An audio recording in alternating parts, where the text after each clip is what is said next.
Hello বন্ধুরা, cook with মৌহার চ্যানেলে সবাইকে স্বাগত জানাই। আজকে আমি বানাবো লাহোরি মাটন।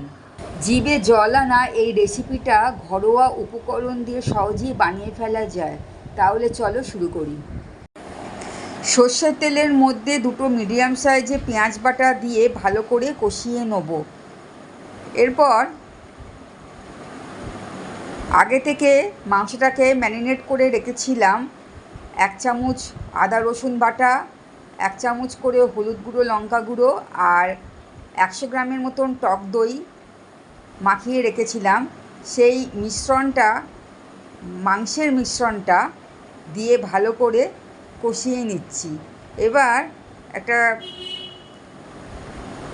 মশলা গুঁড়ো করে নেব, যার মধ্যে গোটা ধনে 1 চামচ, 5-6টা কাজু বাদাম, একটা দারচিনি, দুটো ছোটো এলাচ, দুটো শুকনো লঙ্কা, 1 চামচ জিরে, 1 চামচ পোস্ত, এইগুলো ভালো করে মিক্সিতে পেস্ট করে সেটা এবার মাংসের মধ্যে দিয়ে অনবরত 5 মিনিট ধরে মিডিয়াম আঁচেতে কষিয়ে নেব। মাংসটাকে কষিয়ে নেওয়ার সময় 1 চামচ কাশ্মীরি লঙ্কা গুঁড়ো, স্বাদ মতন নুন আর অল্প চিনি দিয়ে আবারও একটু কষিয়ে নেব। এবার মাংস থেকে তেল ছেড়েছে। প্রেসার কুকারে মাংসের মিশ্রণটা দিয়ে আমি 4-5টা সিটি দিয়ে সেদ্ধ করতে দেবো। সেদ্ধ হয়ে গেছে।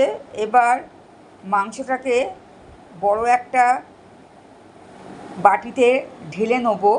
ওপর থেকে 1 চামচ ঘি আর ভাজা বেরেস্তা ছড়িয়ে পরিবেশন করব। দুর্দান্ত স্বাদের এই মাটনের রেসিপিটা গরম ভাতের সাথে খেতে দারুণ লাগে। আমার এই রান্নাটা যদি তোমাদের ভালো লাগে তাহলে লাইক, শেয়ার, সাবস্ক্রাইব করতে ভুলো না। পরবর্তী রেসিপিতে আবার দেখা হবে। টাটা।